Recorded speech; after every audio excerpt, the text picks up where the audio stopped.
वाली भी ऐसे ही नहीं है, ये भी पहले से निर्धारित है। कौन है रावण, कौन है कंस? ये द्वारपाल हैं विष्णु जी के, स्वयं देवता हैं ये दोनों। लेकिन सनक सनंदन विष्णु जी को मिलने आए, द्वारपालों ने रोक लिया। अब उन्होंने रोक लिया तो क्रोधित होकर श्राप दे बैठे कि हमें रोकने वाले तुम कौन होते हो, जाओ मृत्यु लोक में जन्म लो। अभी उन्होंने ये नहीं बोला कि राक्षस बनो, केवल इतना बोला कि मृत्यु लोक में जन्म लो। अब वहां पर वो रोने लगे दोनों कि हमें स्वर्ग से निकाला जाएगा, धरती पे जाना पड़ेगा। तो विष्णु जी प्रकट हो गए। अब देखो विष्णु जी क्या बोल रहे हैं। विष्णु जी कह रहे हैं भाई ये श्राप तो मैं वापस ले नहीं सकता, हाँ तुम्हें ऑप्शन जरूर दे सकता हूं। अब तुम चुनो क्या चुनना है, या तो 11 जन्म हमारे परम भगत बन जाओ दुनिया में जाके, या 3 जन्म हमारे परम शत्रु बन जाओ दुनिया में जाके। कौन बनेगा? करोड़पति चल रहा है यहाँ पे, चूज करना पड़ेगा, ए ऑप्शन या बी ऑप्शन। अब वो बेवकूफ दोनों, अरे तुम्हें जब ऑप्शन भगत की मिल रही है तो तुम राक्षस क्यों चुन रहे हो? 11 जन्म लो, भक्ति करो, वापस यहां आ जाओ। तो दोनों ने, अकल के अंधों ने राक्षस जन्म चुन लिया खुद से। आपको ही कोई कहे हाँ भैया राक्षस बनना चाहता है कि बढ़िया भगत बनना चाहता है, क्या चुनोगे? क्या चुनोगे? भगत बनना चुनोगे? तो सोचो क्या बुद्धि थी उन दोनों की। कहते हमें राक्षस बना दो। क्यों? 3 जन्म कम होते हैं, 11 जन्म ज्यादा होते हैं, बताओ। ये तो आईक्यू है हमारे द्वारपालों का जो स्वर्ग में बैठे हैं। अब उन्होंने 3 जन्म चुन लिए राक्षसों के। अब ऐसा नहीं कि उन्होंने भक्ति नहीं करी, भगत वो तब भी थे, और ऐसे भगत थे कि जिसकी बीवी को उठाया वही अपने भाई को कह रहा है जा बेटा ज्ञान ले ले उससे। हुआ था ना, जिसकी बीवी को उसने उठाया रावण ने, उसी को मार रहा है, और मारने के बाद क्या कह रहे हैं अपने भाई को, जा बेटा भाई ज्ञान ले ले रावण से। तो भगत तो वो फिर भी रहा, लेकिन हमें समझ में नहीं आ रहा, हम अभी भी उसको जला रहे हैं, और हम ये भी सोच रहे हैं कि हम स्वर्ग में चले जाएंगे। तो द्वार पर वही मिलेगा खड़ा हुआ, वही पहुंच गया वो। और जिसको तुम जला रहे हो पहले तो तुमसे ये पूछेगा कि तेरी बीवी उठाई थी मैंने। तू दूसरों की बीवियों के ऊपर नजर रखे हुए है, तू दूसरी बीवियों को गलत काम कर रहा है, तू जला मुझे रहा है हर साल, तेरी ऐसी की तैसी। अब बताते हैं तुझे, ये हाल हो जाएगा।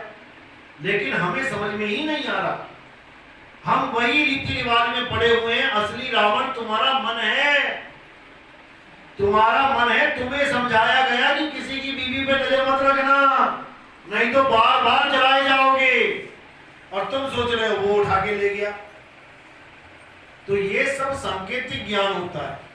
एक जन्म मिल गया हिरण्याकश्यप का सतयुग में, एक जन्म मिल गया रावण का, रावण और कुंभकर्ण पशुपाल दंतवक्र, हाँ, और एक मिल गया कंस का। तो ये तीनों जन्म ऐसे बीते उन देवताओं के, और हम इन देवताओं को मारने वाले को सोच रहे हैं कि बहुत बड़ा काम कर दिया। अरे उन्हीं की प्रजा है वो भी, वो वहां जाके आराम से हंस बोल रहे हैं, खा पी रहे हैं आपस में। कितनी बार विष्णु जी बुलाते होंगे द्वारपाल इधर आओ, तो वो रावण ही तो है। वो रावण जाके हाँ जी महाराज जी क्या हाल है, अरे तुम्हारे इस बार जलाया नहीं गया तुम्हें नीचे धरती पे, क्या हो गया? अरे महाराज बारिश हो गई थी, रावण का पुतला भीग गया, नहीं जला, इस बार भीग गया था। कई जगह रावण के पुतले भीग गए, जले ही नहीं।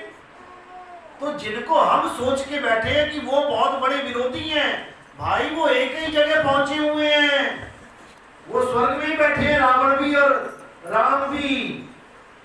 लेकिन हमें ये दिमाग में भर दिया गया है कि रावण को मारा राम ने तो वो भगवान है, मतलब अगर ना मारा होता तो भगवान ना होते। बस यही चीज दिमाग से निकालनी है। ये सब कर्मों का हेर फेर। अब जो लोग कहते हैं कि विष्णु जी ने 10 अवतार दिए, तो भैया एक एक करके लिए होंगे ना। आप जन्म लेते हो तो एक एक करके लोगे ना। आप पढ़ाई करते हो तो एक एक करके जाओगे ना, पहली में, दूसरी में, तीसरी में। ऐसा तो नहीं हो सकता कि आप पहली में भी हो, आप 5वीं में भी हो, आप दूसरी क्लास में भी, आप 10वीं में भी हो। ऐसा तो नहीं हो सकता। आत्मा एक है विष्णु जी की, तो हर बार अलग अलग जन्म लेगी एक ही आत्मा। अब जब आप 10 अवतार गिनोगे तो उसमें परशुराम जी भी हैं और राम जी भी हैं।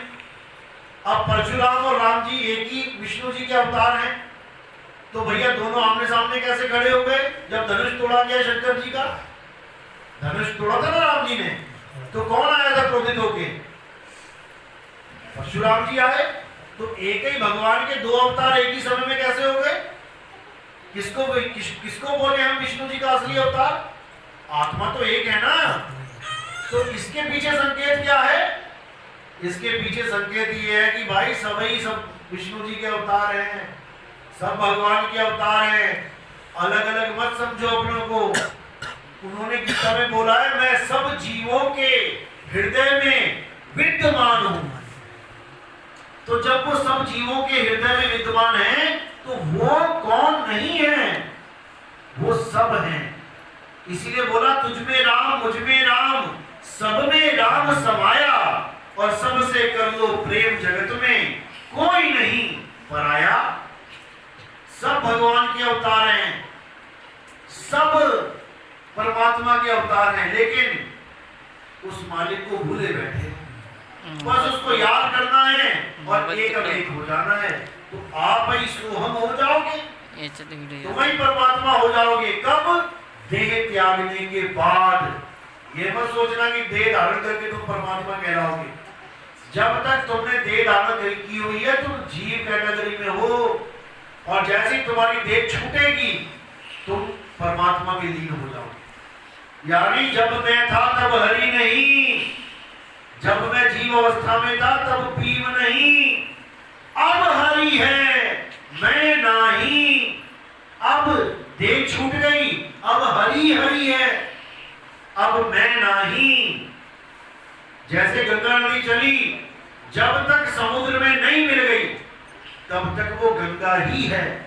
कहीं पर भी बांध लगाया जा सकता है, कहीं भी लगा लो, उत्तराकाशी में लगा लो, कानपुर में लगा लो, कलकत्ता में लगा लो, जहां जहां गंगा जा रही है। देखो कितने बांध लग गए। लेकिन एक बार अगर समुद्र में मिल गई, उसके बाद बांध नहीं लगेगा। अब कौन लगाएगा बांध उसमें? अब राम कबीरा एक भय हैं, कोई ना सके पहचानी। अब हम में और परमात्मा में कोई भेद नहीं रहेगा। और जो ये कह रहा है कि भेद रहेगा, उसने अभी मालिक को जाना ही नहीं।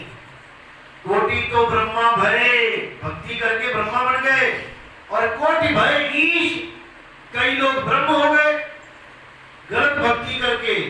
कुछ ब्रह्मा बन गए, कुछ ब्रह्म हो गए, और साहिब तेरी बंदगी से जीव बने जगदीश।